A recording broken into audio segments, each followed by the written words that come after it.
안녕하세요. 저는 경기도 수원에 살고 있는 50대 여자입니다.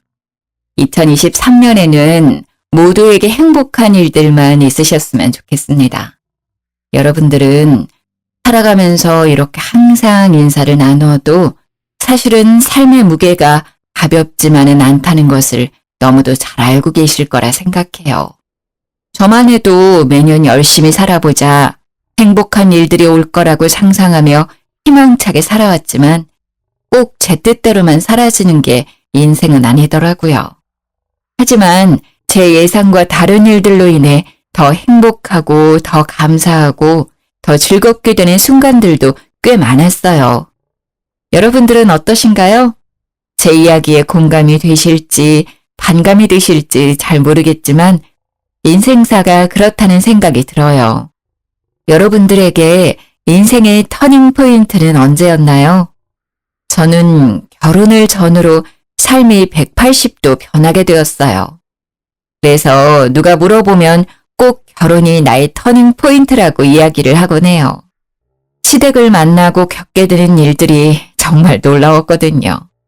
좋은 의미로 놀라웠을지 나쁜 의미로 놀라웠을지 제 이야기를 들어보시고 판단해 주시면 감사하겠습니다. 제 이야기를 들려드려 볼게요. 저는 어린 시절 어머니가 일찍 돌아가시고 아버지 밑에서 자랐어요. 그렇지만 아버지께서 그 누구보다 다정하게 사랑을 듬뿍 주셨기 때문에 저는 옆집 사는 누구처럼 가출을 하거나 아버지의 마음을 찢어지게 하는 일탈을 한 번도 하지 않고 착하게 성장했죠.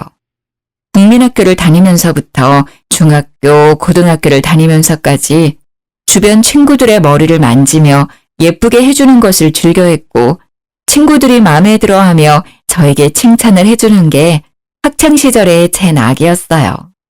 그렇게 저는 미용일에 뛰어들었어요. 참 어리숙했고 순수했지요. 친구들 머리를 만져주는 게 재밌다며 미용일을 시작하다니요. 하지만 저는 악으로 깡으로 열심히 버텨냈어요. 작은 미용실에서 수건 빨고 널고 말리고 접는 보조원 역할만 만으로 3년은 했던 것 같네요. 그리고 메인 미용사 옆에 서서 고무줄이나 로트를 넘겨주는 일, 그리고 샴푸를 하며 두피 마사지를 해주는 일, 손이 부르트다 못해 피가 철철 흐를지라도 하루도 빠짐없이 일을 했어요. 제 성실함이 빛을 발하는 날이 올 거라 생각하며 말이죠. 그렇게 저는 제 손기술을 터득했고 서울 알짜배기 위치에 작은 미용실을 개업하게 되었어요. 제 나이 29, 생각보다 어린 나이라고 할 수 있지만 20살부터 미용 일을 배워왔으니 근 10년 만에 제 일을 시작하게 된 것이었죠. 저에겐 큰 모험이었지만 신나는 하루하루였습니다. 당시만 해도 그 지역 근처에 20대 미용사가 보기 드물었거든요. 그 덕에 제가 어리지만 손도 빠르고 아주 싹싹하다는 좋은 소문이 돌았고 금세 단골 손님들이 생기기 시작했어요. 그리고 더불어 저는 미용실 손님께서 주선해 주셔서 직업군인의 남자와 연애도 할 수 있었죠. 첫눈에 서로 호감이 갔고 서로 연락처를 교환하자며 다음 만남을 기약했지만 군인이었던 남편, 서울에서 멀리 출장을 떠났고 저희는 편지로 소통을 하게 되었어요. 요즘 시대와는 다르게 당시에는 편지만이 거의 유일한 소통 창구였죠. 제 남편은 성실한 직업군인이었어요. 4년제 대학을 졸업하고 바로 취직하고 싶은데 하필이면 취직난이 있었던 해여서 바로 군입대를 지원했다고 해요. 본인과는 꽤 잘 맞았는지 말뚝을 받겠다고 마음을 먹었고요. 집에서도 일찌감치 독립을 하고 싶은 마음이 있었고 군대라는 일이 자신이 그려왔던 조건과 잘 맞았다고 하더라고요. 저희는 어려운 환경이었지만 편지로 소통을 하며 사랑을 키워갔어요. 몇 달에 한 번씩 얼굴을 보고 아쉬움을 뒤로한 채 5년여 기간의 연애를 끝마치고 마침내 결혼을 하게 되었죠. 하지만 제가 편부 가정에서 자라왔다는 사실이 제 발목을 잡았어요. 이게 얼마나 문제가 될까 싶었고 저는 한 번도 부족함을 느끼지 못했는데 시댁에서 저에 대해 반대를 꽤 심하게 하셨던 것 같더라고요. 그것도 시누이들이 문제였어요. 남편은 1남 4녀 5남매의 장손이자 막내 아들이었는데 위로 있는 4명의 시누이들의 입김이 그렇게 셌던 것이었죠. 아빠만 있는데 어떻게 그 집에 우리 막내 동생 장가 보내고 맡긴다는 거야. 누나들이 나를 챙기면 얼마나 챙겼다고 이제 와서 갑자기 그런 이야기를 왜 하는 거야? 그만해. 내가 알아서 해. 그렇게 반대를 무릅쓰고 진행을 했던 결혼이었지만 생각보다 평탄하지만은 않았어요. 시댁 일을 제외하고서라도 힘든 일이 한둘이 아니었기 때문이죠. 우선은 제가 그렇게 행복하게 일을 했던 제 미용실을 처분했어야 했습니다. 직업군인인 남편과 한 지붕 밑에서 살기 위해서는 어쩔 수 없는 처사였지요. 정말 피눈물이 났어요. 어떻게 일궈온 내 가게인데 한순간에 문을 닫게 될 거라 상상도 못해왔던 일이었어요. 직업군인 남편을 두면 내가 이렇게까지 희생을 해야 하는구나 느끼는 순간이 한두 번이 아니었습니다. 근무지를 옮겨 다니면서도 출장은 또 왜 이렇게 잦은지요. 아이를 낳게 되면서는 남편이 더 필요했는데 몇 달씩 이어지는 남편의 출장은 저를 더 외롭고 고독하게 만들더군요. 항상 밝고 유쾌했던 저인데 저에게도 이런 힘든 순간이 찾아오기도 하는구나 싶었어요. 길고 어두운 끝이 보이지 않는 터널을 지나가는 기분이었어요. 말 그대로 끝이 보이지 않았지요. 5남매 중에 막내 아들인 제 남편은 사실 그 시절에 귀하게 자라고 사랑도 많이 받았을 거라 생각했는데 말이죠. 시누이들이 남편을 그렇게 예뻐하지 않았어요. 사실 예뻐하지 않는 수준이 아니었죠. 미워하는 것에 가깝게 아주 못되게 구는 일들이 많았어요. 초반에는 그냥 자매들끼리 마음이 잘 맞아서 그렇게 똘똘 뭉치는 건가 그러려니 하려고 했어요. 그런데 그 정도가 보통 심한 게 아니었습니다. 남편도 그렇게 미워하는데 저라고 예뻐했을까요? 당연히 아니죠. 정말 시어머니도 시키지 않은 시집살이를 시누이들이 그렇게 시켰어요. 예를 들어 시누이들은 우리 가족을 무시하다시피 하는 일들을 아주 자연스럽게 했지요. 시댁 어르신 생신도 사실 뻔하게 아는데 저희 가족만 부르지 않고 자기들끼리 잔치를 벌이기도 했고요. 아이들을 결혼시킬 때에도 그렇게 어렵지도 않은 청첩장 한 장을 제대로 전해준 적이 없어요. 가족끼리 이럴 수 있나 싶을 정도로 저희 가족에게 가혹하게 대했어요. 저와 제 남편은 성인이니 그렇다고 쳐도 애들한테는 그러지 말아야 한다고 생각하는데 말이죠.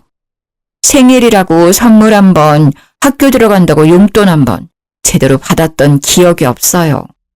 아이들한테는 넷이나 있는 고모들인데 예쁨 받기는커녕 무시당하는 모습이 마음 아팠죠. 곱씹을수록 서럽기만 해요. 왜 이렇게까지 심하게 구는지 감이 오지도 않고 잘 모르겠더라고요. 시댁에 다녀올 때면 항상 골똘히 생각을 했죠. 도대체 무엇이 문제일까요? 남편과 부부싸움도 잦았고요. 도대체 뭐가 문제야? 신우들 해도 너무하잖아. 진짜 창피해서 어디 말도 못하고 당신한테 말하는데 그게 뭐 잘못이야? 어쨌든 내 누이들인데 그렇게 말 함부로 하면 내가 뭐가 되겠어? 내 체면은 생각 안 해? 아니, 체면이 밥 먹여 살려줘? 우리 가족 무시당한 건 당신 체면 아니야? 이미 체면은 다 날아간 지 오래구만. 왜 이제 와서 그런 이야기를 하냐고. 내 편 좀 들어주면 어디가 덧나? 당신 기분 나쁠 만한 상황이고 우리 무시당하고 살아온 게 한두 번이야? 그건 그거고. 우리가 뭔가 말한다고 달라질 사람들이 아닌데 왜 그래 새삼스럽게. 그냥 우리가 좀 참고 넘기자 좀. 일 키우지 말자고. 조용히 넘어가자. 답답한 노릇이죠. 조용히 넘어간다고 넘어가지는 일이 따로 있죠. 시누이들은 우리 가족들을 눈앞에 두고도 없는 사람 취급을 하는데 아이들은 커가고 가족 행사에 참여를 안 할 수도 없고 한다고 해도 이런 대우를 받는다는 건 저로서는 납득이 되지도 않았습니다. 그런데 남편은 제대로 제 편도 들어주지 않으니 속이 썩어 들어가는 것 같았어요. 너무 열받고 화나서 당시에 마음 좀 다스려 보겠다고 하지도 않던 요가원도 끊고 명상을 하기도 했었어요. 당연히 제 화병은 나아질 기미가 보이지 않았고 우라통은 터져갔어요. 그래도 버틸 수 있었던 힘은 시어머니 덕분이었어요. 시어머니께서 유달리 저와 저희 가족을 예뻐하셨기 때문이에요. 시누이들이 괴롭히고 난리를 쳤어도 시댁 식구들을 원망하더라도 시어머니를 보며 버틸 수 있었어요. 시댁 식구들 중에 어머니께서 아이들을 봐줬던 경우는 없었어요. 독립적으로 각자 빚지지 않고 살아야 좋은 거라며 신념처럼 아이들을 봐주시지 않으셨던 것 같아요. 그렇지만 저희 아이들의 경우 막둥이가 낳은 새끼들이라며 저희 부부가 가장 고생이 많다며 아이들을 봐주시기도 하고 여러모로 도움을 많이 주셨어요. 그러면서도 생색 한 번 내신 적 없으시고 기분 나쁘게 무시하셨던 경우도 없었어요. 항상 점잖고 상냥하게 저희 가족을 조용히 서포트해 주셨죠. 게다가 남편이 다른 지역으로 오랫동안 출장을 가게 될 경우에는 꼭 시어머니께서 집으로 오셔서 도와주셨어요. 집이라고 해도 남편이 군인이라 작은 관사였는데요. 작은 집이지만 열심히 살림살이 꾸려서 살아간다며 예뻐해 주셨어요. 결혼한 제 친구들 중에서 누구도 시어머니 좋다고 이야기했던 경우는 없었는데 제 경우가 특이하긴 하죠. 저는 시어머니가 불편하기보다 너무 감사하고 좋았어요. 특히 저의 경우에 어머니의 부재 속에 유년 시기를 겪어와서 그런 건지 시어머니가 도와주시고 챙겨주시는 것들이 하나하나 다 좋았고 감사하더라고요. 그리고 시어머니에 대해 한 가지 사실을 덧붙이자면 말씀을 하지 않으시는 분이었어요. 말씀을 못 하시는 분이 아니었는데 과거에 실어증에 걸리게 되어서 말씀을 안 하게 되셨다고 하더라고요. 그 정확한 사연은 제가 잘 알지 못했지만 항상 마음으로 따뜻하게 느껴지는 분이었기에 저는 시어머니를 누구보다 사랑했어요. 제 어머니라고 생각했어요. 그리고 시어머니도 저를 그렇게 예뻐해 주셨어요. 딸이 넷이나 되지만 막내 아들의 며느리로 들어온 저를 가장 예뻐해 주셨고요.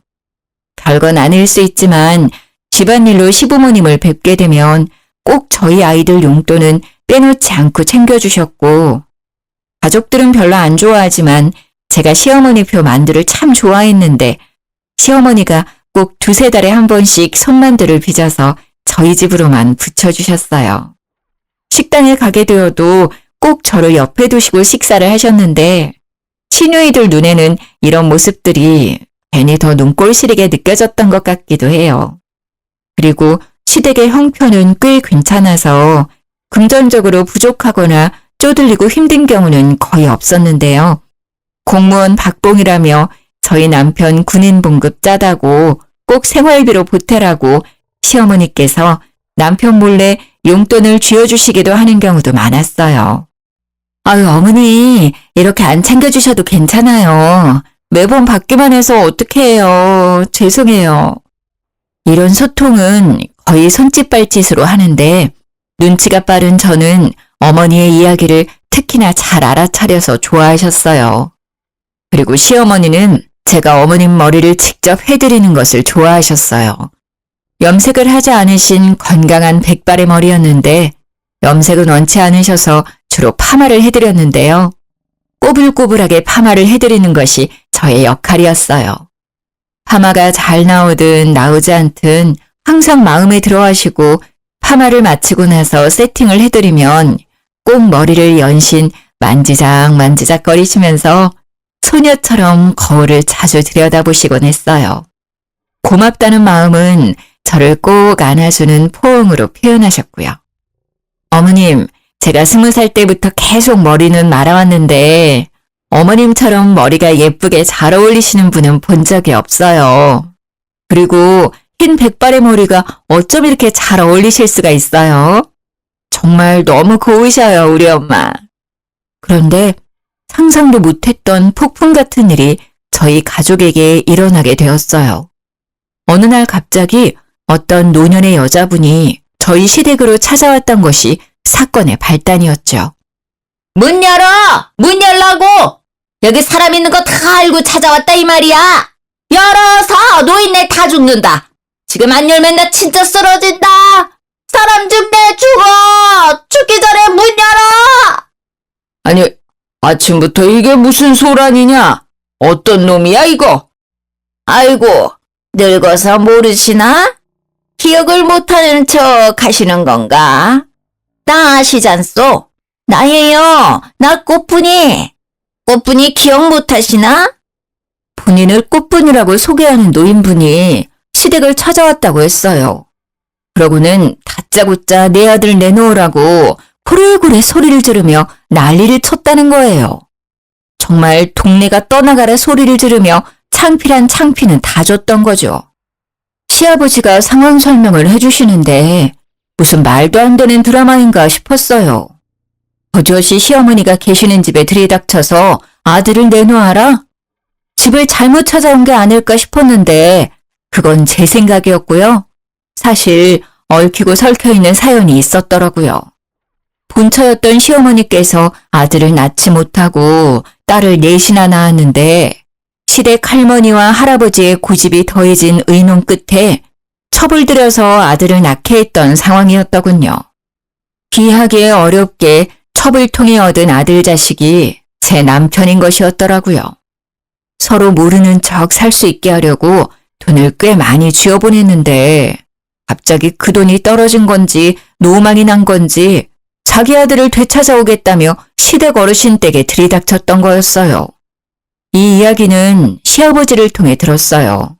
매사에 무관심하고 시니컬한 태도의 어르신이었는데 자신이 이 집 아들을 낳은 첩이라고 고성을 지르는 할머니가 찾아와서 아들을 내놓으라고 온 집안을 뒤집어 놓으니 무지막지하게 역정을 내시더라고요. 태어나 처음 보는 시아버지의 역정 가득한 화난 모습이었어요. 그때 그렇게 큰 돈 쥐어보냈는데 장가보내서 귀하게 살고 있는 내 새끼를 찾기는 왜 찾아? 뭐라고? 그 쥐 코딱지만큼 돈 좀 줬다고 생색내나 본데 그걸로는 안 되지. 내가 당신 새끼 낳아줬는데 그것밖에 못 준다니 기가 차고 어이가 없어서 찾아왔다. 돈 내놔 돈! 아니 이 옆편 내가 무식하게 왜 이러는 거야? 여기에 돈이라도 맡겨놨어? 그런 것도 아니면서 왜 이렇게 볼썽사납게 굴어? 미친 거야? 노망난 거야 노인네가? 미쳤다고? 그래 나 미쳤어. 그니까 미친 여자가 괜히 이러겠어? 뭐 때문에 미쳤는데 돈이라도 내놓으라고. 시아버지께서 아무리 역정을 내고 다그치고 소리를 질러도 제대로 마음먹고 돈 뜯어내려온 할머니를 당할 수는 없더군요. 이렇게 찾아오는 거 주거 침입죄라고 경찰 부르겠다고 강하게 나가니 그제야 끼갱하고 우선 돌아가겠다고 하더라고요. 그렇게 사건은 일단락 되는 줄로 알았어요. 하지만 당장 일이야 이렇게 마무리된다 하더라도 저에게는 굉장히 혼란스럽게 느껴지더라고요. 이게 무슨 일이지? 우리 남편이 첩의 자식이었다니. 평상시에는 하지도 않았던 생각들이 고민들로 뒤죽박죽 바뀌어서 제 정신을 혼미하게 만들었고요. 이 한바탕 소동으로 저희 부부는 크게 부부싸움을 했어요. 신혼 때야 서로 맞춰간다며 기싸움하고 투닥거렸지만 이번에는 차원이 달랐죠. 제가 시누이들 때문에 힘들고 마음고생했던 것들까지 한 번에 터져서 정말 큰 다툼이 되었어요. 나를 바보 취급하고 속이고 제대로 알려주는 것도 없는데 우리가 가족이야? 그렇다고 할 수 있겠어? 그게 또 무슨 소리야? 뭘 속여? 나도 모르는 사실이었어. 나라고 그런 이야기가 기쁘고 즐거웠겠어? 우리끼리 위로하고 다독여도 부족할 판에 왜 짜증이야? 당신이 모르고 있다는 게 말이나 되는 소리야? 그리고 신우들은 이 사실을 분명히 알고 있었을 거라고. 그니까 당신이나 나나 우리 자식들이나 모서리 취급해왔던 거 아니야. 투명인간 취급하고 무시하고 깔보고. 우리가 뭐가 못나고 뭘 잘못했다고 그런 대접을 받아야 하냐는 말이야. 안 그래? 이 집 구석 진짜 못 살겠어. 너무 힘들어.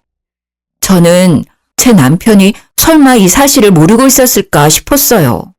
알고는 있었는데 저에게 말하기 어려워서 속여온 게 아닐까 싶은 마음에 그게 너무 괘씸했던 것이죠.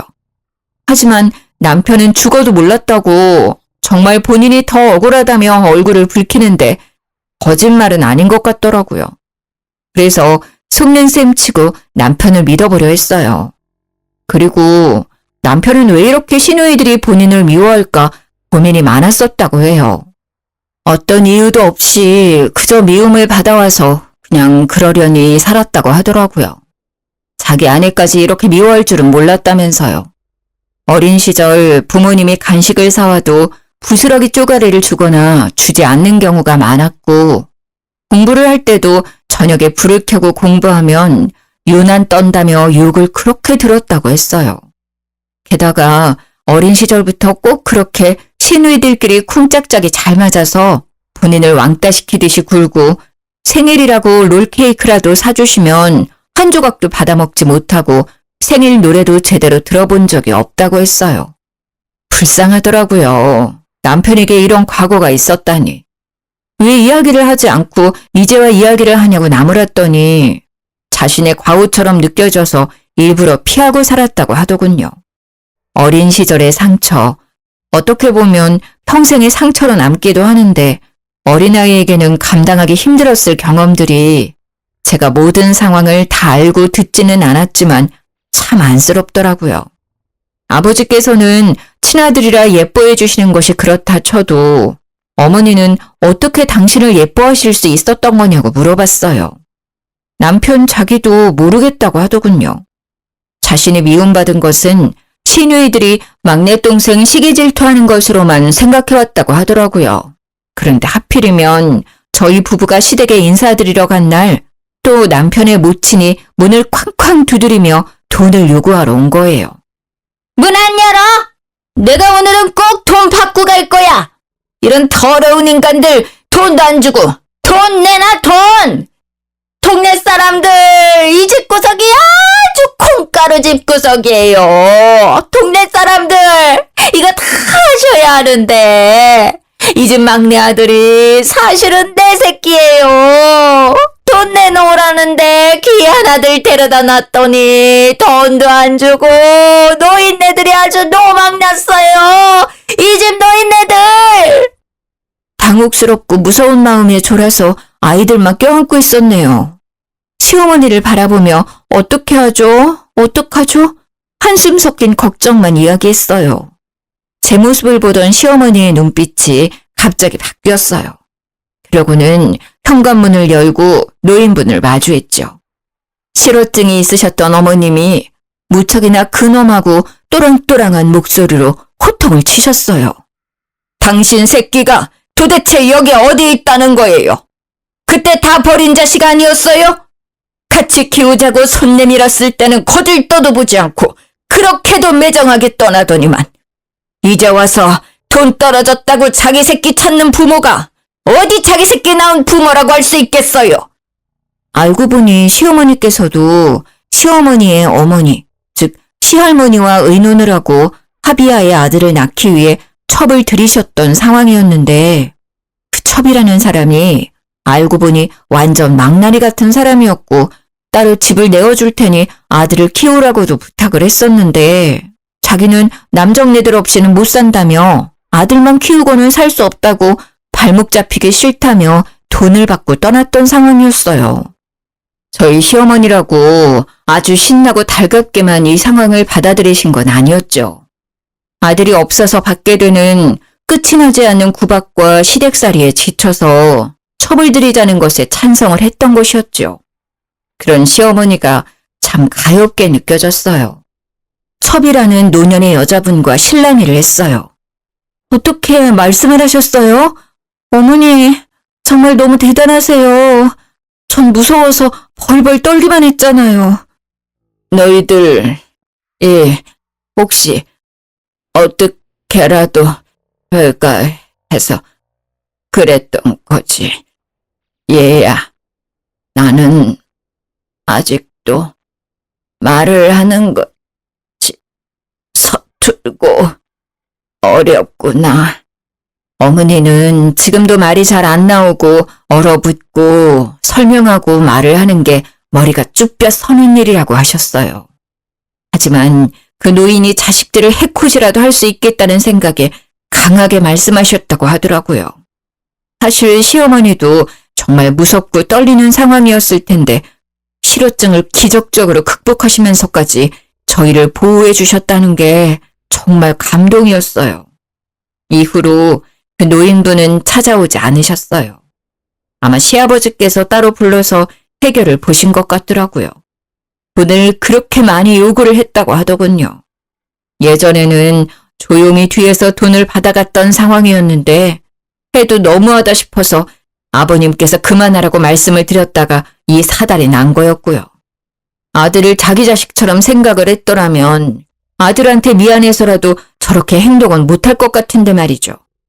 아들 자식을 볼 면목이 없지 않을까 했는데 정말 노인분은 돈만 챙겨서 조용히 사라지셨더라고요. 경제적인 어려움을 겪고 있는데 빠르게 나아질 것 같지 않은 모습에 조금 정말 불우이웃을 돕는다는 마음으로 도와드렸다고 전해 들었네요. 참, 저희 시부모님도 천사죠. 저라면 소송이라도 걸고 크게 혼내줄 것 같은데. 어쩌면 내 아들의 친모라는 타이틀이 마음에 걸려서 그렇게 모질게 굴지도 못했던 것 같아요. 하지만 중요한 건 제 남편 마음이 말이 아니었다는 점이었죠. 자신이 알고 보니 어머니의 아들이 아니라는 사실에 충격을 먹었어요. 그렇지만 남편을 위로해준 사람은 다름 아닌 시모였어요. 실어증이 있으신 지 오래였지만 아들 내외를 위해 용기를 내어 말씀을 하셨고 그 이후로 꾸준한 연습 끝에 짧게 말씀이 가능해지셨어요. 그러고는 저희 아들 내외를 이전보다 더 챙겨주셨어요. 제 남편이 안쓰럽게 느껴졌던 것이겠죠. 내 아들이다. 네가 어떻게 생각하든 너는 내 아들이니 스스로 귀하게 생각해야 해. 이렇게 제 남편을 위로하는 말씀들을 참 많이도 해주셨어요. 남편은 오히려 묵묵하게 눈물을 훔치는 경우가 많았어요. 그렇게 예뻐해 주시고 위로까지 전해주시는 어머니가 세상에 어디 계실까요? 남편은 복도 많죠. 어머니께서 배 아파서 낳으신 딸들보다도 저희 남편을 예뻐해 주시고 챙겨주시니 말이에요. 시누이들이 이 상황을 곱게 보지 않았죠. 당연히 시누들은 득달같이 달겨들어서 그렇게도 왈가왈부 이야기를 많이도 했어요. 시누이들은 자기들이 비밀을 보장해서 그래도 그동안은 이 사실을 모르고 살지 않았냐며 우리 덕분에 좋았던 시절이 있었다고 이제 그 시절은 다 가서 어떻게 하겠냐고 비꼬는 이야기들만 계속했어요. 첩자식이 꾸린 가정인데 잘 지내봤자 얼마나 잘 지내겠냐며 모욕적인 언사는 기본이었어요. 시누이들이 어떻게 한 명도 빠짐없이 그렇게 못되게 굴 수 있을까요? 우리 사실 다 알고 있었는데 조용히 눈 감아온 거야. 알지? 그니까 우리 덕에 좋은 시절 지냈던 거지. 그 사실을 미리 알았어 봐라. 결혼이라도 제대로 할 수 있었겠냐? 아주 양가 집안에서 난리 쑥대밭이었겠지. 안 그래? 그니까 말이야. 고마운 줄 알아야지. 아이고, 우리가 비밀을 지켜줬던 좋은 시절은 다 갔네. 어쩌냐? 이제 더 힘들어지겠네. 우리 집안 자식도 아니고 첩의 자식인데 일곱째. 그러고는 어머니 아버지께 해야 하는 도리도 제대로 하지 않고는 저희 가족에게만 몰아붙이듯이 굴었어요. 엄마네 집 가봤어? 세탁기 하나 새로 해드려야 하지 않겠어? 추석 선물 그게 뭐야? 우리는 그렇다 쳐도 우리 엄마 아들씩이나 되고 뭐 하나 제대로 된 거 사드린 적 있나?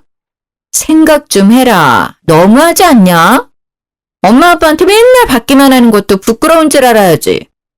저는 그저 시누이들 앞에서는 주눅 들고 작아질 수밖에 없었어요. 어머님께서 저희 가족을 아무리 예뻐하신다고 해도 제 남편의 출신이 달라지는 것도 아니고 저희가 그게 흠이라고 생각하지 않고 시부모님도 괜찮다고 해도 시누이들이 그렇게 저희를 못 잡아먹어서 안달이니까 말이죠. 그 후로 몇 년간 어머니의 위로와 시누이의 구박 아래 저희는 온갖 스트레스에 시달리며 살아갔어요. 하지만 저희 식구들의 근간을 흔들 만한 큰일이 벌어졌습니다. 아버님께서 쓰러지신 거예요. 첩이라고 하는 노인분께서 나타나시고 아버님께서는 급성 고혈압으로 몇 번을 응급실을 다녀오시곤 했어요. 혈압이 너무 높은데 연세도 있으시다 보니 항상 조심해야 한다는 의사의 조언을 새기며 살아오셨죠. 하지만 흘러가는 세월에 나빠지는 건강, 어찌할 수 없었나 봐요. 아버님께서 병상에 누워 계시는 상황이 발생하자 다들 피하기 바빴어요. 그렇게 엄마 아빠 하면서 애교를 떨어대던 시누이들은 시치미를 떼고 갑자기 각자 자기 일들이 더 바빠졌다고 핑계를 댔지요. 아, 내가 갑자기 일이 늘었네. 일을 어쩌나? 집이랑 일하는 데까지 거리가 좀 먼데. 아이고, 일을 어째? 나는 저번에 났던 교통사고 후유증 때문에 아직 물리치료를 받아야 해서. 미안해서 어째? 아버지는 누가 간호하나? 간병인 말고도 가족들이 왔다 갔다 하긴 해야 할 텐데. 그래서 저와 제 남편이 돌아가며 아버님 병간호를 시작했습니다. 당연히 시아버지 병수발을 도와주시는 전문 병간호인도 계셨지만 말이죠. 가족이 곁에서 말을 걸어주고 깨끗이 씻겨주고 먹여주고 입혀주는 정성은 환자를 호전시키는데 큰 도움이 될 거라 생각하는 저와 제 남편이 발을 벗고 나서서 책임지고 아버님을 모셨죠. 어머님께서도 항상 저희 곁에 함께 해주셨죠. 따지고 보면 아버님 곁을 떠나지 않으셨던 것이겠지만요. 어머님은 아버님이 언젠가는 이러실 거라 예상해왔다고 덤덤히 아버님의 기저귀를 갈아드리곤 했어요. 우리 아저씨도 내가 아프면 내 똥기저귀도 갈아주고 먹여주고 입혀주고 다 했을 거야. 그래서 나도 이렇게 할 수 있는 거지. 내가 먼저 아팠으면 우리 남편이 나를 내가 남편 챙기듯 챙겼을 거야. 너희들 너무 애쓰지 마. 내가 챙기는 게 맞단다. 어머니 당신께서도 몸이 건강하지 않으셨지만 아버님 병간호에는 누구보다 열심히셨어요. 집에도 가지 않으시고 병원에서 꼭 잠을 같이 주무셨죠. 그렇다 보니 어머님의 몸이 많이 노쇠해지게 되셨어요. 저와 남편은 그런 어머님께 집에 가시라고 부탁을 드리고 저희 가족이 더 맡아서 병간호를 하기로 했어요. 걱정 붙들어 매시라고 저희가 더 정성껏 간호를 했어요. 그렇지만 연세도 있으시고 합병증도 있으셨다 보니 병세가 쉽게 나아지지 않으셨어요. 그렇게 꼬박 2년을 병상에 누워 계시던 아버님께서 결국 이 세상을 등지고 말았습니다. 정말 눈물이 쏟아졌던 날이었어요. 저희가 정성을 다할수록 아버님께서는 분명 이 병마를 이기실 거라 희망을 가지고 간호를 했는데 말이죠. 마음이 아팠습니다. 혼자 남겨지게 되신 어머님도 너무 안타깝고 안쓰러웠고요. 하지만 문제는 여기서 끝이 아니었습니다. 아버님의 재산 문제. 그게 정말 제 마음이 찢어지게 아팠어요. 시누이들이 저희 가족에게 한 푼도 줄 수 없다며 그렇게 구박을 하고 윽박지르듯이 욕을 하는 것이었어요. 마음 다해 병간호를 한 상황까지 매도하며 아버지 재산이 탐나서 그런 거라고 하더군요. 너희 가족들 이럴 줄 알고 병간호하겠다고 나선 거지? 다 알고 이랬던 거구나? 아주 고단수야 고단수. 우리 아빠 돈 어떻게든 해먹으려고 아주 죽자사자 그렇게 지극정성이었구만. 아무리 그래도 그렇지 재산이 탐난다고 내 시간과 에너지를 써가면서 거동이 어려우신 노인을 꼬박 2년간 병간호를 할 수 있을까요? 그리고 저는 미용일, 남편은 군대 일을 하면서 말이죠. 그리고 저희도 아이를 키우고 육아도 집안일도 없었던 게 아닌데 말이에요. 저는 그냥 이 돈 더러워서 안 받고 말지 싶었는데 남편은 그게 아니었나 봐요. 여보, 내가 이거 돈 때문에 이러는 건 줄 알아? 나도 아빠 자식이야. 난 자식으로서 인정받고 싶어. 이거 포기 못해. 아버지의 돈이 탐난다는 것보다 아버지께 진짜 자식으로서 인정받는 길이라는 생각이 들었나 봐요. 항상 너희들의 기세에 죽어서 살아왔던 남편이 웬일인지 지지 않고 받아치며 본인이 받을 수 있는 유산에 대해 주장을 했어요. 너희들 알겠는데 나도 아버지의 자식이야. 그거 분명하다고.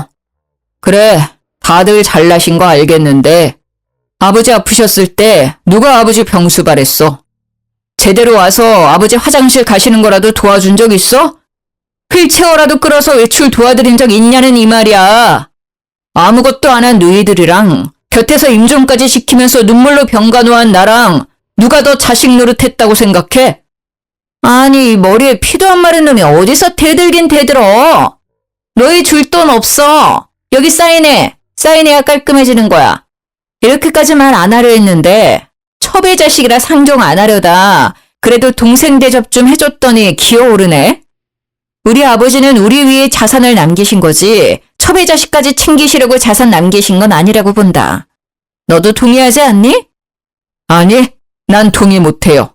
절대 사인 못해. 아니면 소송 가요. 나 어쨌든 어떻게 봐도 아버지 아들로 호적상은 다 등록되어 있어. 뭐가 문제인지 나는 모르겠어. 내가 사실 더 받으면 더 받아야지. 시누이들 입김에 구박에 못 살겠는데 살아온 인생은 어떻고 불쌍한 우리 아버지 병간호 아무도 안 해주는데 나랑 내 와이프가 한 거는 누가 생각해주나? 나 포기 못해. 안 해. 그러니 돌아가요.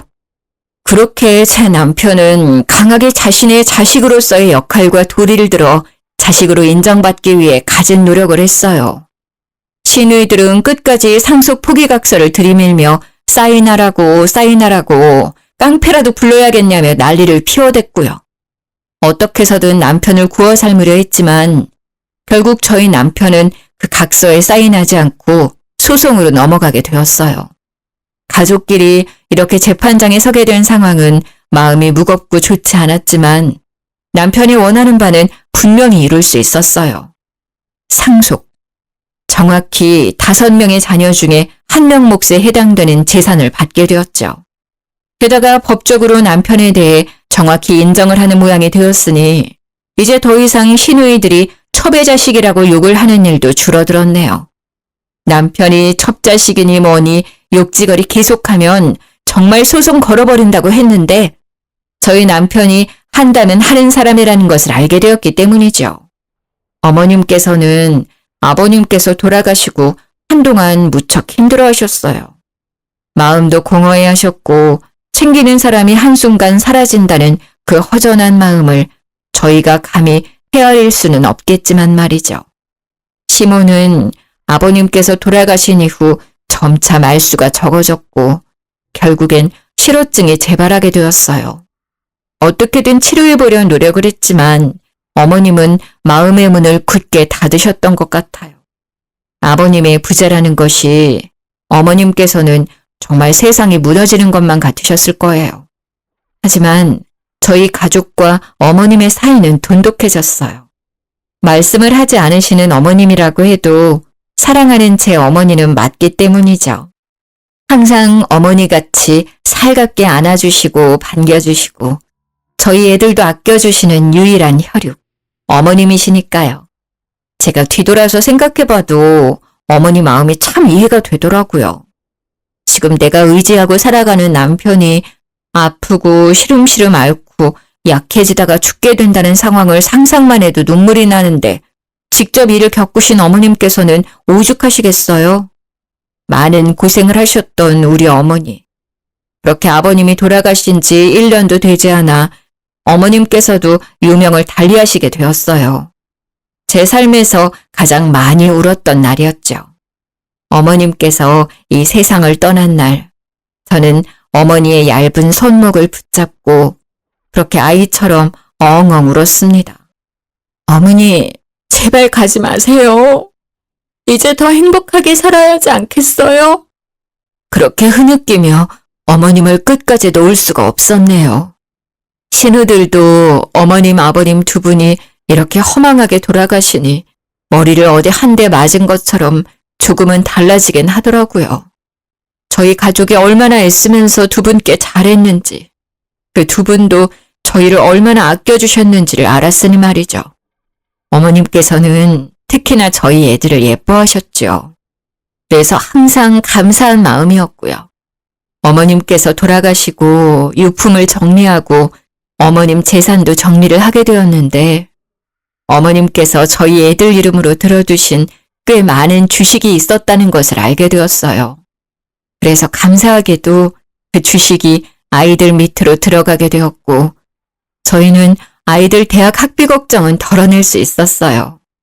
참, 돌아가시면서까지 저희 가족을 마음속에 품고 사랑해 주시는 어머님의 마음. 정말 눈물이 앞을 가리더라고요. 제가 이런 사랑을 여태 받아본 적이 없어서 그런지 어머님이 더 그립고 애틋했어요. 사연을 들려드리는 지금도 어머님이 보고 싶네요. 제 이야기를 들으신 여러분의 마음은 어떠신가요? 이야기를 들려드린 저의 마음은 홀가분합니다. 제 삶에 나름의 고난과 역경을 정직한 방법으로 이겨냈다는 생각이 들어서 제 스스로 대견하고 뿌듯하기도 해요. 어려운 환경에서 자라나서 제 아이들에게는 꼭 좋은 환경 속에서 자랄 수 있게 하겠다는 다짐이 있었는데요. 돌아가신 시부모님 덕분에 감사하게도 넉넉한 형편 속에서 교육받고 뛰어놀며 씩씩하게 자랄 수 있었어요. 저희 아이들에게도 꼭 할머니, 할아버지에 대한 감사함을 잃지 않게 하려고 자주 이야기를 하곤 해요. 각자의 어려움이 다를 거라 생각해요. 아무리 제가 어려웠다고 해도 누군가는 저보다 더 어렵고 고통스러운 환경 속에서 저보다 더 멋지게 극복을 해내시기도 하겠죠. 그렇기에 저희 모두가 참 다르면서도 닮아있다는 생각이 들어요. 이렇게 제 속이야기를 하면서 마음이 시원해지고 누군가에게 공감을 받으며 웃음과 눈물을 선물할 수 있다는 것은 정말 저 스스로에게도 뜻깊은 일이라고 생각이 들어요. 먼저 하늘나라에 가신 아버님, 어머님 덕분에 이렇게 잘 지낼 수 있게 되어서 감사하고 눈물이 나요. 아직도 기일이 되면 마음이 뭉클해지며 눈물이 나더라고요.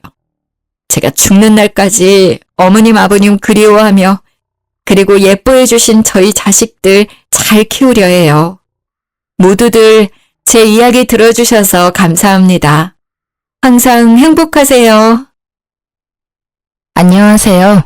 저는 경기도에 사는 60대 초반 여성입니다. 사연 라디오 매일 듣는 나름 애청자인데 제 사연도 읽어주실지 모르겠습니다. 저는 누구에게도 말 못할 비밀이 하나 있습니다. 바로 1년 전 복권 1등에 당첨된 사실입니다. 복권 1등 당첨된 후에 잘 사는 사람도 많겠지만 패가망신하는 사람도 여럿 있다고 들어서요. 저는 자식은 물론이고 그 누구에게도 당첨됐다고 털어놓지 못했어요. 심지어 돈도 써본 놈이 써본다고 손이 떨려서 그 돈을 쓰지도 못하겠더라고요. 사는 동안 돈이 없을 때가 더 많았거든요. 없이 살면서 돈이 가장 중요한 거라 생각했는데 돈이 있어 보니 또 돈 말고도 중요한 게 너무나 많다고 느꼈습니다. 게다가 돈만 있으면 세상 만사 다 해결될 줄 알았는데 내 맘처럼 안 되는 게 자식 일이고 가족 일인 듯 합니다. 저에게는 아들 1명과 딸 1명이 있습니다. 연년생으로 태어난 남매는 어렸을 때부터 사이가 참 좋았습니다. 그런 아이들을 보고 있으니 사는 게 고단해도 악착같이 버텨낼 수 있었습니다. 제 남편은 조강지처와 자식 두고 도망간 지 오래였고요. 짧은 결혼 생활 동안 남편은 제게 생활비 한번 제대로 준 적 없었습니다. 그래서 차라리 이혼하고 나라에서 지원금 받으며 사는 쪽이 마음 편했습니다. 하지만 지원금으로는 2 아이 키우는데 택도 없었죠. 저는 어린 자식들을 먹이고 입히느라 남의 집 가정부, 식당일, 건물 청소 안 해본 일이 없습니다. 가방끈이 짧으니 할 수 있는 일이 많지 않더라고요. 그리고 돈을 많이 벌기 위해서 낮밤 가리지 않고 일했습니다. 어느 부잣집의 가정부로 일할 때는 먼 발치서 그들의 부유함에 놀라는 일이 많았어요. 와인 한 병이 저희 집 한 달 생활비일 때도 있었고요. 난생 처음 보는 저녁 재료에 제가 어쩔 줄 모르자 그 집 사장님이 유명한 요리사를 직접 데리고 온 적도 있었습니다. 극심한 빈부격차를 느끼면서도 제 형편을 비관하지 않을 수 있었던 건 그 집 사장님, 사모님 성품이 워낙 좋았기 때문입니다. 충분히 일한 만큼의 넉넉한 보수를 받았지만 젊은 사모님은 월급 외에도 저를 많이 챙겨주셨어요. 여사님, 안색이 많이 안 좋아요. 네? 아유, 저는 건강해요. 그게 아니라 얼굴에 수심이 가득해 보이네요. 혹시 여사님 댁에 무슨 일 있으셔요? 아니요, 없어요. 어두워 보였다면 죄송합니다, 사모님. 저는 아무렇지 않은 척 하는데 눈에서는 눈물이 저도 모르게 나오더라고요. 그러자 그 부잣집 젊은 사모는 저의 눈물을 손수건으로 가만히 닦아주며 말했습니다. 좋은 날 올 거예요. 무슨 일인지는 모르겠지만 힘드시면 제게 가끔 말씀하셔도 돼요. 저희 집에서 일하신 지도 오래됐잖아요. 아이고, 죄송합니다. 저도 모르게 눈물이 멋대로 나오네요. 네, 정말 말씀만으로도 감사합니다. 사모님은 참 인간적인 분이셨어요. 부잣집에서 일하면 종종 갑질하는 경우도 있다잖아요. 하지만 그 댁은 제가 열심히 하는 만큼 때마다 월급도 많이 인상해 주셨고요. 월급 외에도 여러모로 챙겨주신 덕분에 그나마 숨쉬고 살았던 것 같네요. 제가 안색이 좋지 않았던 날 사모님은 소고기와 돼지고기, 쌀을 왕창 저희 집으로 보내주셨습니다. 그 감사한 마음 평생을 잊지 못할 거예요. 그때 한창 딸아이 병원비로 허덕여서 온 식구가 제대로 먹지 못할 때였거든요.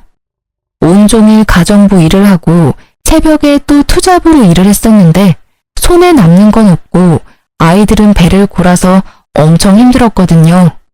하지만 그 행복도 잠시였습니다. 사모님 댁은 얼마 안가 외국으로 나가야 했거든요. 제게 같이 갈 수 있으면 가달라고 부탁하셨지만 저는 딸린 자식들이 있기에 그러질 못했습니다. 제 형편에는 참 아까운 기회였죠. 그렇게 저는 조금이나마 평안했던 시간은 뒤로 하고 가파른 고생길에 다시 올랐습니다. 그럼에도 저는 딸을 위해서라면 모든 고통, 시련쯤 다 참을 수 있었습니다. 아들은 성인이 되면 제 몸 하나 간수 못하겠느냐만 제 딸은 그럴 수 없는 상황이었거든요. 제 소중한 딸은 지적 장애인이기 때문입니다. 남편이라는 작자는 아이가 장애 판정을 받자 바깥으로 나돌았어요. 장애인을 낳았다고 저를 외면하고 딸을 외면하더라고요. 혹시라도 제가 죽거나 부재일 때 딸에게는 가족이라곤 지 오빠뿐이잖아요. 그러니 나중에 금전적으로나마 걱정을 덜 수 있게 제가 돈을 벌 수 있는 몸일 때 벌어야 했어요. 당장 생활비도 생활비지만 미래를 위해 저축도 미친 듯이 해야 했죠. 그렇게 아이들을 키우며 악착같이 돈을 모으던 중 복권 당첨이 된 거예요. 세상에 죽으라는 법은 없다고 생각했습니다. 드디어 저는 어깨 위에 짐을 조금이나마 내려놓을 수 있었어요. 당첨금을 수령한 후 저는 야간 일을 그만두고 주간에만 일을 했습니다. 하지만 주간도 여전히 저는 종일 주방에서 제 몸을 혹사시키며 힘들게 일을 했습니다. 수십 년을 그렇게 살아온 저는 그래야 잠을 발 뻗고 잘 수 있는 사람이었으니까요. 몇 년 전 아들이 공무원에 합격하자 제게 일을 줄이라 했지만 그때도 저는 그러질 못했었죠. 평생 일을 하지 않고도 살 수 있는 충분한 돈이 생겼다면 여러분은 계속 일을 하실 건가요? 저는 통장에 있는 돈이 제 것이 아닌 것처럼 금방 사라질 돈처럼 느껴졌습니다. 돈이라는 건 제게 항상 그랬던 것이니까요. 거액의 돈이 수중에 있다는 게 점점 불안해진 저는 아들에게 차라리 사실을 털어놓기로 했습니다. 하지만 제가 고백하려는 찰나에 아들이 먼저 제게 고백하더군요. 엄마, 만약 제가 결혼한다면 어떠실 것 같아요? 결혼? 예, 결혼은 둘째치고 네가 연애라도 하면 엄마는 너무 좋지.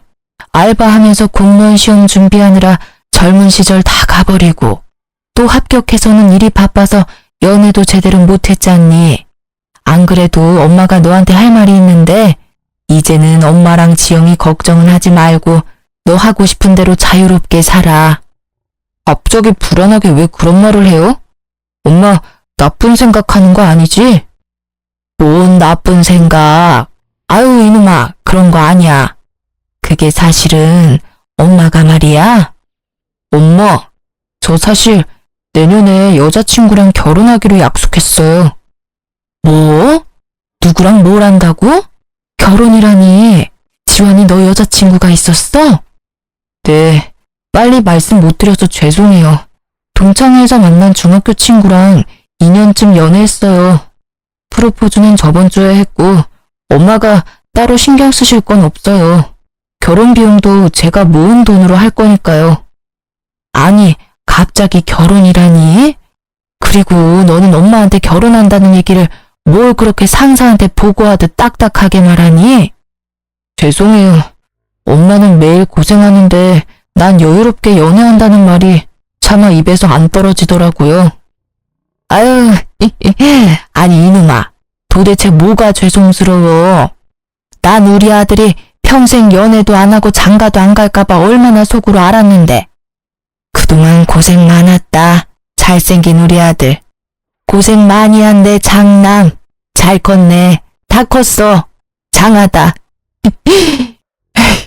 어떻게 연애하는 것마저 눈치를 봤어? 아들, 엄마가 전부 미안해? 아, 왜 우세요? 고생은 엄마께서 많이 하셨죠. 아니야. 기뻐서 그래. 너무 기뻐서. 아들이 여자친구를 숨긴 게 물론 부모로서 조금은 속상하고 서운했습니다. 하지만 저는 아들이 제 짝을 만났다는 사실만으로도 무척이나 기뻤죠.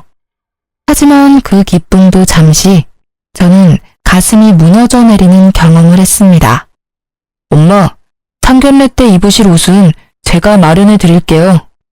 아유, 내 정신 좀 봐. 상견례 날짜 얼마 안 남았지? 엄마가 알아서 할 테니 넌 걱정은 하지 마. 설마 엄마가 네 면도 안 살게 후줄근하게 가겠니? 네 동생 지영이도 엄마가 새 옷 사서 예쁘게 입혀갈게. 엄마가 돈이 어딨어요. 카드 드릴 테니까 제 돈으로 백화점 가세요. 엄마도 돈 있어. 그리고 엄마 옷은 백화점에서 꼭 안 사도 돼. 요즘은 중고로도 얼마든지 깔끔하고 예쁜 옷 많아. 엄마! 아유, 깜짝이야. 너 엄마 간 떨어지게 왜 소리를 지르냐? 얼마든지 상관없으니까 제 카드로 백화점에서 새 옷 사세요. 나 엄마가 지영이 때문에 돈 모으는 거 알아요.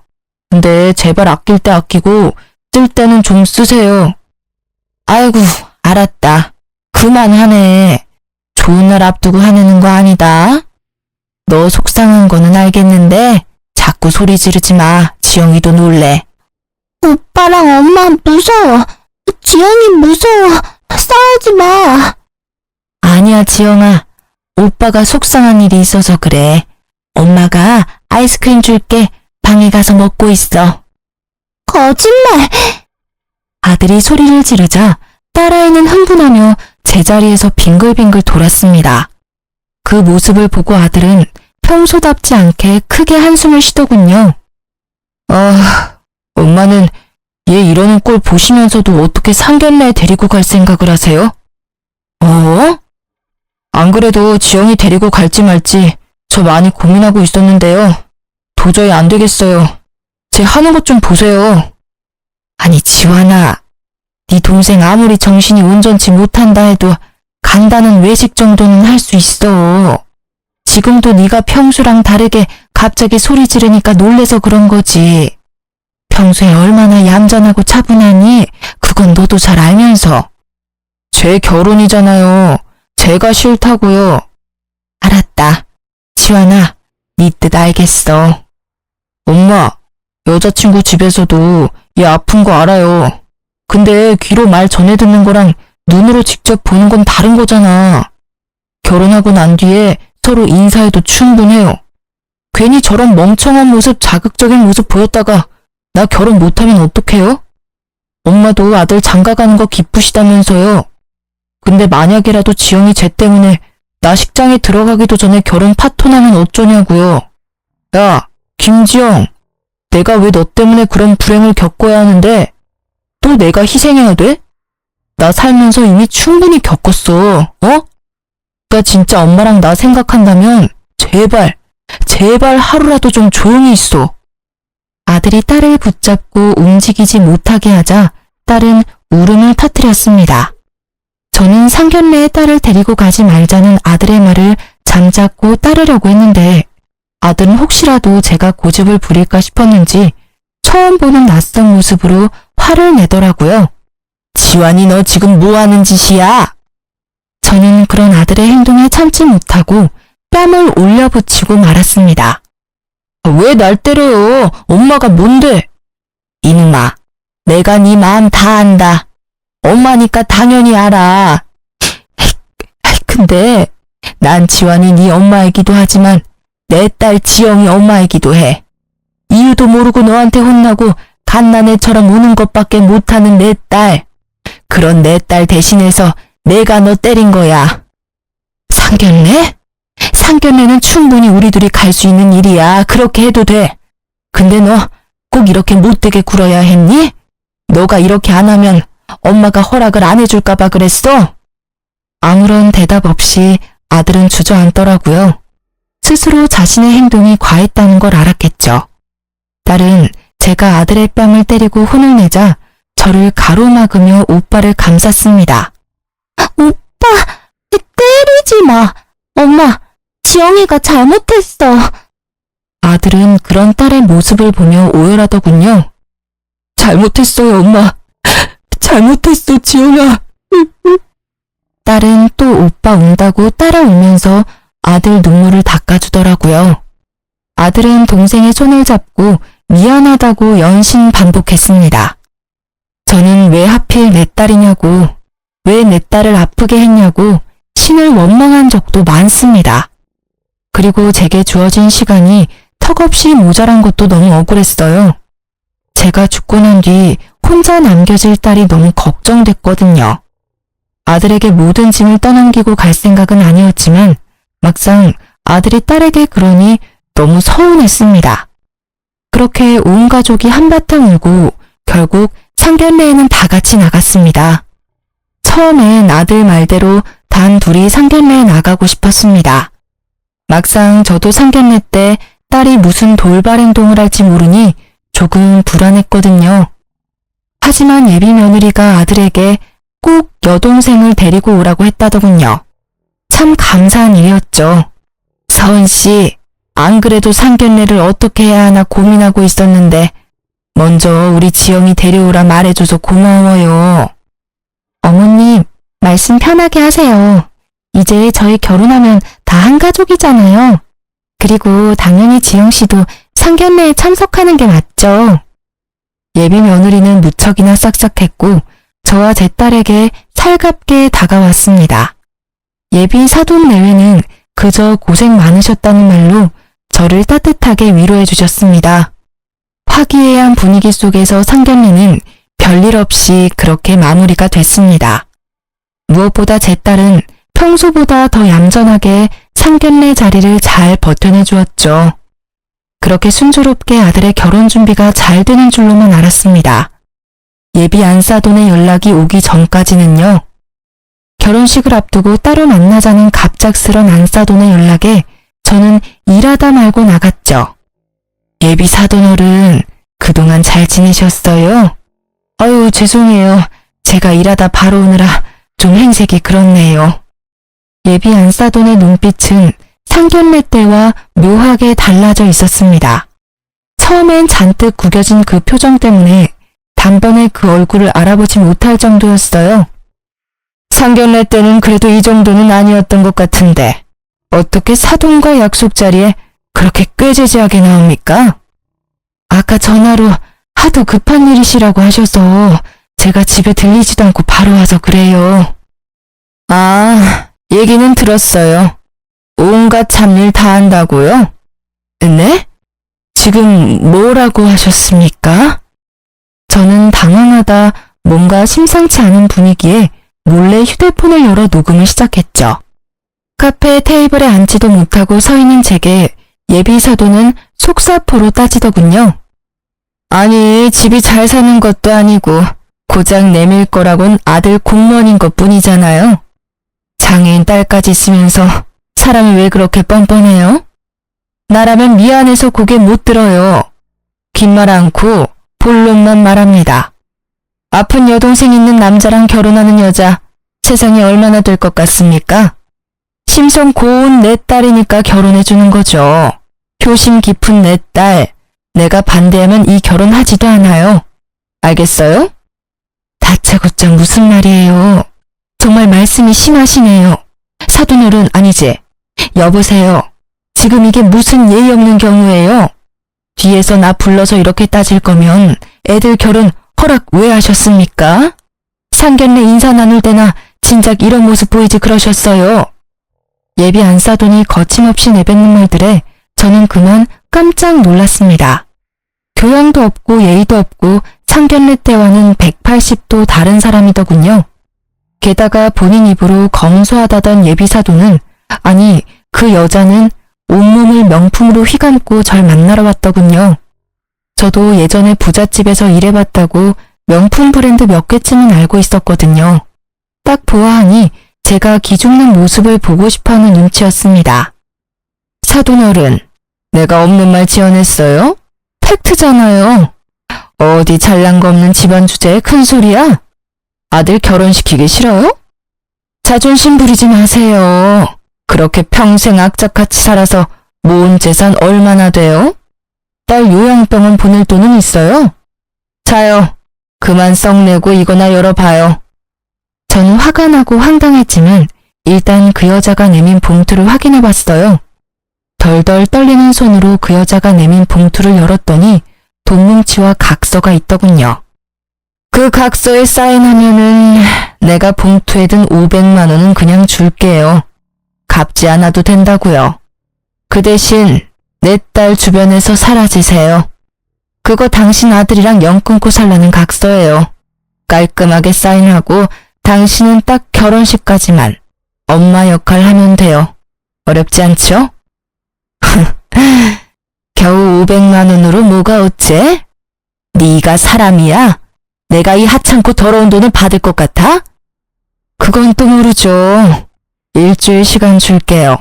잘 선택하세요. 꼭두각시 인형처럼 결혼식만 잘 이행해달라는 그 여자의 말에 저는 기가 찼습니다. 일주일 시간을 준다며 사라지는 그 여자의 뒤통수를 보고 저는 뒷목 잡고 쓰러질 뻔했어요. 당장이라도 쫓아가서 머리털을 다 뽑고 싶었는데 다리가 벌벌 떨리더라고요. 액수가 많은 것도 아니고 겨우 500만 원이라는 액수로 제게 장난질하는 예비 안사돈에 억장이 무너졌습니다. 개무시당한 게 억울하고 화가 났지만 일단은 카페에서 따뜻한 차를 마시면서 마음을 진정시켰어요. 우선 이 결혼의 당사자들은 따로 있으니까요. 예비 며느리에게 어떻게 말을 꺼내야 할지 고민하며 우선은 아들 생각해서 대화만이라도 나누려고 저는 예비 며느리에게 만나자고 했습니다. 그때 저도 몰랐는데요. 앞서 그 인간 같지 않은 여자와 대화 때부터 예비 며느리와의 대화까지 녹음은 계속되고 있었습니다. 제가 중간에 정지 버튼을 안 눌렀더라고요. 돌이켜보니 하늘이 도운 듯합니다. 아가, 혹시 집에서 이 결혼을 반대하니? 어머님, 그냥 편하게 말씀하세요. 응? 저 엄마한테 다 들었어요. 그랬구나. 난 말이다, 얘야. 예비 며느리는 제가 말을 꺼내기도 전에 웃음이 터져서 눈물까지 고였습니다. 너 왜 그러니? 혼자 뭐가 그렇게 웃겨? 아니 너무 웃기잖아요. 우리 엄마한테 500만 원 거절한 지 겨우 1시간 지났어요. 어떻게 바로 절 부르실 생각하셨어요? 너 지금 뭐라고 했냐? 제 앞에서 예비 며느리라는 그 처자 역시 자기 본색을 드러내더군요. 저는 뭣도 모르고 그런 엄마 밑에서 예쁜 딸 나왔다고 잠시나마 착각했습니다. 역시 그 엄마의 그 딸이구나. 콩 심은 데 콩 나고 팥 심은 데 팥 나는 법이지. 내가 그걸 간과했다. 네 엄마랑 아주 똑같은 부류였구나. 난 절대 이 결혼 못 시켜. 어머님, 오빠가 저 얼마나 사랑하는지 모르시죠? 우리 오빠요, 저랑 결혼 못하면 미칠지도 몰라요. 어머, 어머님은 아들마저 여동생 따라 살짝 돌았으면 좋겠어요? 그걸 바라시는 건 아니시죠? 저는 앞서 한번 예비사돈이라는 여자에게 당하고 면역이 생겼는지 좋은 생각이 번뜩였어요. 그래, 서은이 너 말대로 우리 아들 너랑 결혼 못하면 미칠지도 모르겠다. 애미로서 그 꼴은 못 보지. 그럼 각서에 사인하실 거죠? 얘야, 근데 내가 사실 숨겨둔 아파트가 한 채 있어. 네? 완전 노른자 땅이라 값이 더 많이 뛰었단다. 사실 우리 아픈 지영이한테 주려고 했는데 고생 많이 한 우리 장남이 자꾸 눈에 밟혀서. 왜 아파트 있는 걸 어머님 진작 말씀 안 하셨어요. 맞아요. 당연히 장남한테 주셔야죠. 내가 너한테 그 아파트 줄 테니 내 부탁 들어주겠니? 무슨 부탁이요? 제발 내 소원이다. 들어주면 아파트는 네 명의로 주마. 아파트라는 말에 눈이 반짝이는 그 아이를 보고 저는 순간 헛구역질이 나올 뻔했습니다. 어머님, 제가 어떻게 하면 돼요? 딱 하나만 들어주면 돼. 결혼하면 네 친정엄마랑 인연 끊어라. 난 그것뿐이다. 그럼 조건 없이 내게 아파트 주마. 네, 그렇게 할게요. 뭐? 인연 끊는 거 그게 뭐 어려운 일이라고요. 저한테는 엄청 쉬운 일이에요. 우리 엄마 명품 휘감은 거 봤죠? 그거 죄다 빚이에요, 빚. 그동안 그런 식으로 사치해서 얼마나 내 숨통을 조여왔는지 몰라요. 결혼식만 끝내면 오빠한테 말해서 인연 끊으려고 안 그래도 생각했어요. 그러냐? 근데 난 지금 네가 하는 말 못 믿겠다. 뭐, 그럼 제가 각서라도 써요? 그럴 필요 없고 내일 다시 여기서 만나자. 네 엄마 데리고 와. 내 앞에서 직접 엄마께 영 끊자고 말하렴. 그럼 아파트 내게 줄 테니. 아까 많이 속상하셨나봐요. 제가 시원하게 복수해드릴게요. 네 친엄마는 맞니? 그럼요. 저는 표정은 안 바뀌고 순수한 얼굴로 무서운 말을 하는 그 아이의 모습이 너무 충격적이었습니다. 하마터면 예비사돈이 될 뻔한 그 여자가 불쌍하다고 생각할 뻔했네요. 갑자기 제가 악역이 된 기분이었어요. 그리고 전 난생처음 명품 매장이라는 곳에 방문했습니다. 손이 벌벌 떨려서 못 썼던 당첨금을 처음으로 쓴 날이 이때입니다. 더 비싼 명품으로 온몸을 휘감고 저는 그 모녀를 만나러 갔습니다. 어머님, 어머, 오늘 패션이 상당하시네요. 짝퉁이에요? 그 여자는 해맑은 자기 딸에 비해서 죽상을 하고 있었어요. 각서는 되돌려 줄게요. 예비사돈, 여기 사인하세요. 그럼 딸내미 아파트 한 채 생길 테니까요. 여기다 사인하면 되나요? 정말 나만 없으면 우리 딸 아파트 주는 거죠? 근데 괜찮아요? 딸이랑 평생 못 보고 살아도? 그 여자는 벼랑간 제게 무릎을 꿇고 빌더군요. 못난 애미가 해준 것도 없는데 딸내미가 아파트 가질 수 있으면 당장이라도 딸이랑 인연 끊어야죠.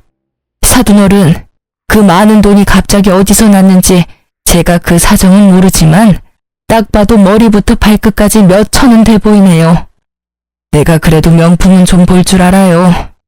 우리 딸 잘 부탁합니다. 제가 버릇없게 굴어서 정말 죄송했습니다.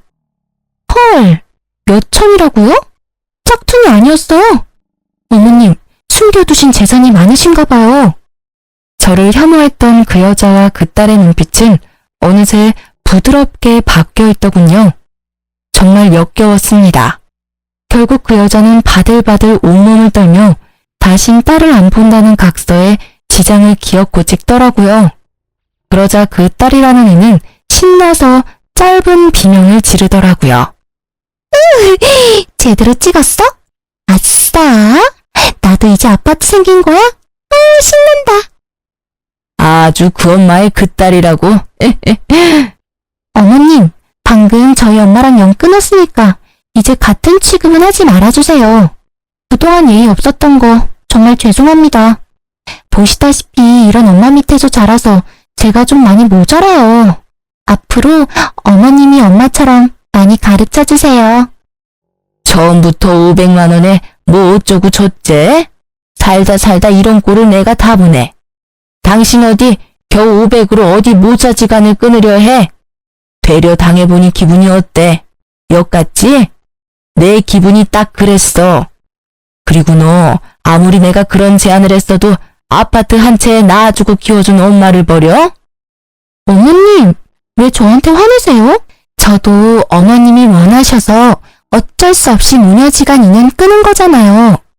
아, 엄마 짜증나니까 그만 울어. 결혼식까지 별탈 없게 해. 어머님, 근데 저 결혼식 끝나면 아파트 바로 주실 거죠? 저 주시기 전에 한번 구경 가도 돼요? 끝까지 그 딸은 소름 돋게 웃더군요. 엄마가 자기 앞에서 처절하게 울고 있는데도 동요하지 않는 모습은 꼭 소시오패스 같았어요. 저는 그 모녀와 헤어지고 곧바로 아들을 앉혀놓고 아무런 설명도 없이 녹음을 틀었습니다. 식탁에서 서로 마주보고 앉아 2시간이 넘는 녹음을 들으며 아들과 저는 한마디도 하지 않았어요. 녹음했던 파일이 다 재생되고 나서도 1시간 정도는 침묵이었죠. 먼저 그 긴 침묵을 깬 건 저였어요. 사실 나 아파트 같은 건 없다. 내가 객기 한번 부려봤어. 예비 사돈 그리고 예비 며느리, 아니 나한텐 평생 남남이겠지만 그 인간들 인성 그래도 넌 알아야 할 것 아니야. 선택은 네 몫이다. 처음엔 필사적으로 이 결혼 반대하려고 했어. 부모라면 당연히 반대해야지. 근데 생각해보니 이 선택을 내가 직접 하면 네가 날 평생 원망할 것 같더라. 그래서 내게 선택권을 주기로 했어. 너가 뭘 선택하든 엄마는 너 원망 안 한다. 그 인간들이 혐오스럽긴 해도 엄마는 네 동생이랑 너 멀리서나마 응원하마. 하지만 너 그 애랑 같이 사는 꼴 나는 두 눈으로 볼 자신이 없다. 그러니까 우리 생각하지 말고 넌 마음 편하게 살아. 나도 내 맘 편하게 살 테니. 하지만 녹음 들었다시피 애가 완전히 돌았다. 살다가 네 등에 칼이나 안 꽂을지 모르겠다. 물론 널 정말 사랑한다면 그러지는 않겠지만 말이다. 엄마, 왜 어디 떠날 사람처럼 말해요? 도대체 엄마는 엄마 아들을 어떻게 생각하시는 거예요? 물론 서은이 사랑했어요. 제 운명의 짝이라고 생각도 했고요. 하지만 저 끔찍한 걸 듣고도 쟤랑 결혼하겠어요? 게다가 전 엄마랑 동생 버릴 만큼 쟤를 사랑하지는 않아요. 엄마 아들이 녹음 다 듣고서도 미쳤다고 저 괴물이랑 결혼하겠냐고요. 아이고, 우리 아들. 그래, 절대로 엄마는 너 못 보내. 저런 괴물한테 어떻게 널 보내냐. 아이고, 엄마는 가슴이 철렁했다. 네 입에서 혹시나 쟤한테 가겠다고 할까봐 얼마나 가슴을 졸였는지 몰라. 엄마, 내가 아무리 못났어도 어떻게 날 그렇게밖에 생각 안 하셨어요. 저 절대 결혼 같은 거 안 할 거예요. 그냥 앞으로도 안 할래요. 엄마랑 지용이랑 평생 살래요. 무서워서 더 이상 어떻게 다른 사람 만나겠어요? 저런 애일 줄은 정말 꿈에도 몰랐어요. 아들과 부둥켜 안고 울고 있는데 마침 그 아이는 과일 바구니를 들고 집을 찾아왔습니다. 아파트 때문인지 조급해 보였어요. 어머님 뵈러 왔어. 자기 울었어? 너 여기가 어디라고 와? 깜짝이야. 왜 갑자기 소리를 질러. 어머님, 저 왔어요. 아무렇지 않게 행동하는 그 애를 보고 아들은 분에 못 이겨 과일 바구니를 바닥에 내팽개쳤습니다. 헤어져. 이 사람 같지도 않은. 왜 그랬어? 네가 어떻게 이래? 아, 어머님, 지금 이게 뭔 상황이에요? 혹시 오빠한테 다 말했어요? 어머님이라 부르지 마라, 소름 돋으니까. 집에 큰 소란이 일자 방에서 촉감놀이를 하고 있던 딸이 밖으로 나왔습니다. 뭐? 헤어져? 누구 맘대로 헤어져? 결혼식 준비 다 해가는데 위약금 수수료는 누가 내려고? 너 돈 있어? 돈 많아? 아, 진짜 저 꼴 보기 싫은 것만 없었어도 더 순조로웠을 텐데. 아들이 헤어지자 하니 눈이 돌아간 그 애는 제 제 딸에게 가까이 다가가더군요. 아들은 그 모습에 참지 못하고 손을 들어 올렸죠. 하지만 제가 먼저 그만하라고 외쳤습니다. 그만해라. 이쯤 해라. 너 안 돌아가면 우리가 경찰 부를 거다. 얼른 과일 챙겨서 돌아가. 아줌마, 결혼 파토 내놓고 뭘 돌아가? 야, 장서은, 너 입 조심해. 됐어. 그만해라, 아들. 엄마, 그래도 제가 한 짓이 있는데. 너 혹시라도 더럽게 엮여서 경찰서라도 가면 앞으로 네 공무원 생활을 어떡할 거야. 저 여자애가 그거 물고 늘어주면 어쩔 거야. 그동안 네가 잘 닦아온 길에 괜히 흙탕물 튀면 안 되지 않니? 저는 공무원인 아들에게 피해갈까봐 화난 아들을 말리면서 귓속말을 했어요. 이 좁은 공간에서 뭘 둘이 속닥거려요. 나도 이제 한 가족인데 좀 알자. 나도 말해줘요. 고래고래 소리 지르는 그 애를 보며 저는 경찰에 곧바로 신고했습니다. 제 딸은 뭘 아는 건지 직감적으로 행동하더군요. 소리 지르는 사람, 나쁜 사람. 제 딸은 촉감놀이에 쓸 진흙을 가져와 아들의 전 여친 얼굴에 마구 발랐습니다. 이게 뭐야? 미친 또야? 뭐야? 자기야, 빨리 휴지, 아니 물티슈. 화장실은 어딨어? 결혼하고 싶다며. 내 동생 그것도 감당 못하면서 무슨 결혼이야? 뭐? 그렇지. 아, 진흙이잖아. 잠시 놀랬을 뿐이야. 나 머드팩 좋아해. 지영씨, 재밌어요? 나랑 방에 가서 마저 놀까? 그 소시오패스 같은 여자애는 이미 다 끝났는데도 희망을 가지고 돌연 딸에게 착한 척 굴었습니다. 좋아. 제 딸은 웃기다고 그 애의 뺨을 여러 차례 세게 내리쳤어요. 아프잖아요. 지용씨, 사람 뺨은 이렇게 때리면 안 돼. 때려도 된다. 아랑곳하지 않고 제 딸이 뺨을 내리쳤고 저는 순간 웃음이 터졌습니다. 그 여자애는 참다 못해 아프다고 꽥 소리를 지르더군요. 아파! 아프다고! 이씨, 이런 더럽고 구질구질한 집구석. 내가 진짜 뭐 때문에 그렇게 공을 들였지? 시간 아까워 정말. 야, 헤어져. 그래, 헤어지자. 내가 아파트 한 채 잠시 돌았어. 아줌마, 생각해보니까 아파트 계약서도 못 보고 당신 말하는 것만 믿었네? 사실대로 말해봐요. 아줌마 돈 얼마나 있어요? 그때 명품 옷, 가방, 구두 다 짝퉁이죠? 그래, 헤어질 마당에 내 돈이나 자랑해야겠다. 내가 어디 가서 자랑할 곳이 없어서 속이 근질근질했거든. 아줌마, 수급자 인생 내가 모를 줄 알아? 진짜 웃겨? 뭐 얼마 모았는데? 1,000? 2,000? 아들, 그 통장 열어봐. 앞으로 너랑 지영이한테 물려줄 재산들이야. 아들은 조심스럽게 통장을 열었습니다. 영어로 VIP가 적혀있는 통장에 아들은 이미 놀란 듯 했어요. 1, 10, 100, 1000만, 10만, 100만, 1000만, 엄마! 이게 다 무슨 돈이에요? 아들이 놀라자 그 여자애는 어느새 옆에 찰싹 붙어서 통장 잔고를 보더라고요. 엄마가 복권 1등 당첨됐었는데 말할 용기가 안 났어. 너무 무섭고 또 이게 복이 될지 또 다른 흉이 될지 모르니까. 너한테 몇 달 전에 말하려고 했는데 갑자기 결혼한다는 바람에 엄마가 정신이 없었어. 이제 우리 고생은 끝났다. 이 돈으로 우리 아들 하고 싶은 거 다 해.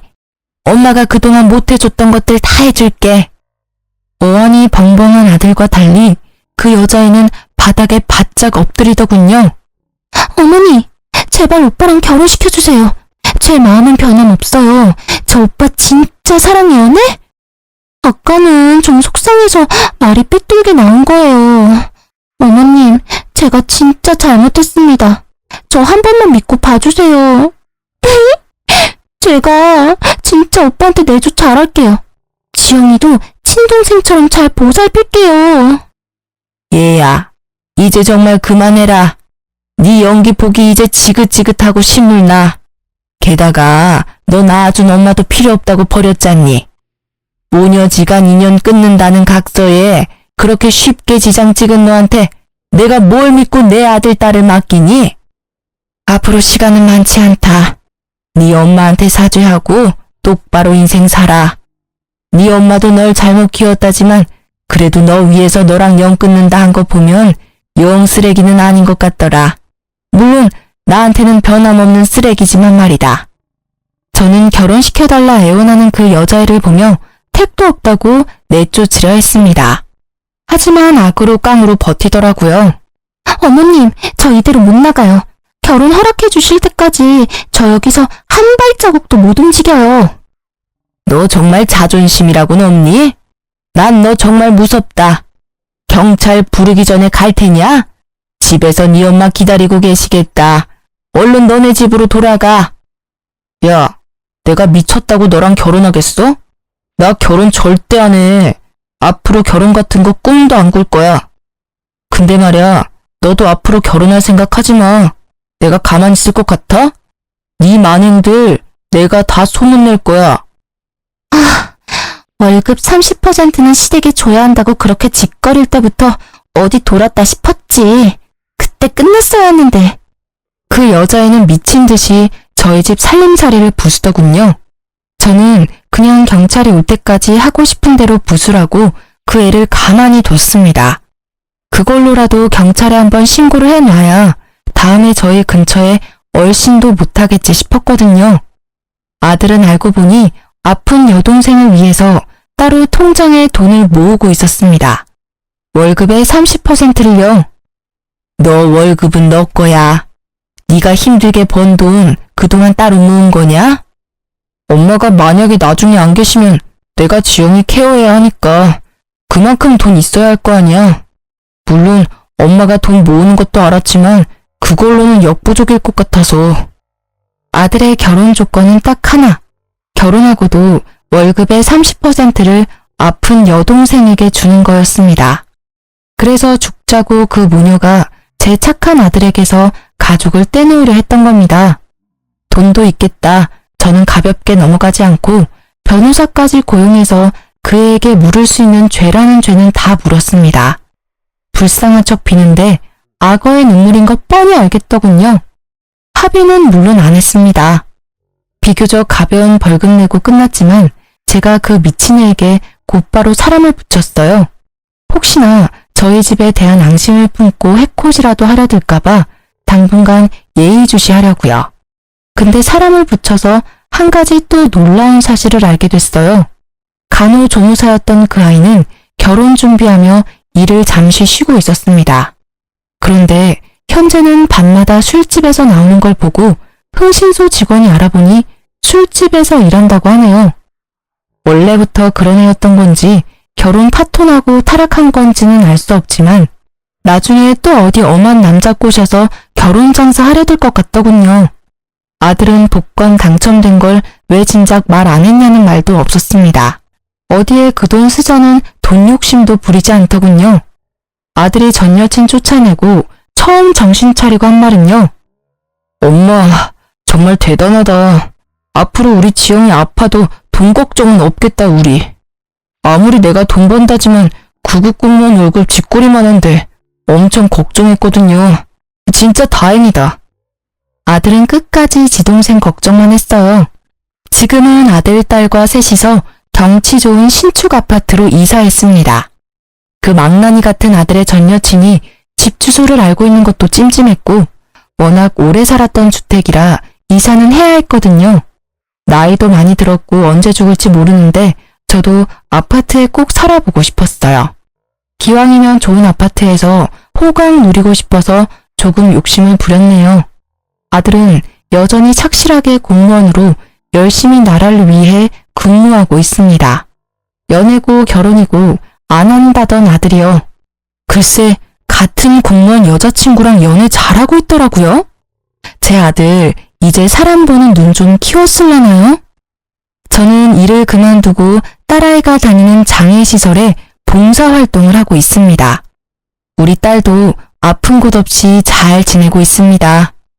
아들의 그 미친 전 여친은 학교 친구들이 건너면 다 아는 사이라 아들이 굳이 소문내지 않아도 주변에서 다 전달해서 소문이 쫙 퍼졌나 봅니다. 결혼 시장에서는 완전 아웃이라 하네요. 저는 60세 인생 살면서 평생 한탄만 했었는데 지금 보니 좀 살만한 인생 같습니다. 참, 그리고 얼마 전에 반가운 얼굴을 만났습니다. 예전에 일했던 부잣집 사모님이랑 연락이 닿았어요. 어떻게 닿았냐고요? 세상 참 좁고 신기해요. 제게 잘해주셨던 그 사모님이 바로 제 아들 지금 여자친구의 이모였어요. 아들이 결혼을 전제로 만나는 여자다 보니 이미 그쪽 가족들과 식사를 여러 번 했다더라고요. 그런데 이번엔 외국 사는 이모가 모처럼 한국에 왔다면서 저까지 불러서 다 같이 식사 대접해주겠다며 간 거였거든요. 그곳에서 다시는 볼 수 없을 것 같았던 소중한 인연을 마주했습니다. 어머, 여사님, 저 기억나세요? 저예요. 그동안 잘 지내셨어요? 사모님? 넉넉해진 제 형편을 보고 여전히 마음씨 착한 사모님은 눈물을 훔치더라고요. 이모, 왜 울어요? 아시는 사이세요? 선이 너 정말 복받았다. 내가 잘 아는 분이셔. 엄청 마음씨 넓고 좋으신 분이지. 이제 안색이 많이 좋아지셨어요. 보기 너무 좋네요. 그리고 이제 사모님이라 부르시면 안 돼요. 덕분에 평안했습니다. 제 은인이세요. 선이야 고맙다. 너 덕분에 이렇게 내 평생 은인도 만나게 됐어. 아들도 사모님을 알아보고 인사하자 예비 며느리는 무척 어리둥절해 했습니다. 곧 오랜 사연을 다 듣게 된 제 예비 며느리는 엉엉 아이처럼 울더군요. 어머님, 그 굳은 세월 다 어떻게 버텨내셨어요? 전 도저히 상상도 못하겠어요. 얼마나 힘드셨을지, 얼마나 아프셨을지 감히 모르겠어요. 앞으로는 꽃길만 걸으셔야 돼요. 어머님도 지원씨도 저희 가족이랑 행복한 시간만 보내셔야 된다고요. 아시겠죠? 안 봐도 뭐 아들의 현재 여자친구의 인성은 검증할 필요 없다고 생각했어요. 제 현재 예비 며느리는 앞뒤가 다르지 않고 앞뒤가 아주 똑같은 예쁜 친구입니다. 그리고 저는 예전에 제가 받았던 것들을 돌려주고 싶어서 아들의 여자친구에게 매번 만날 때마다 맛있는 거 사주고 해먹이려고 노력하고 있습니다. 아들은 내년 봄 결혼 예정이에요. 많이 축복해주세요. 그리고 여러분도 복 많이 받으시고 작은 보답으로 제 1등 당첨 기운 전달해 드리겠습니다. 살면서 더 좋은 날들 분명 올 거예요. 제 긴 사연 함께 들어주셔서 너무 감사합니다. 앞으로도 착하게 살게요.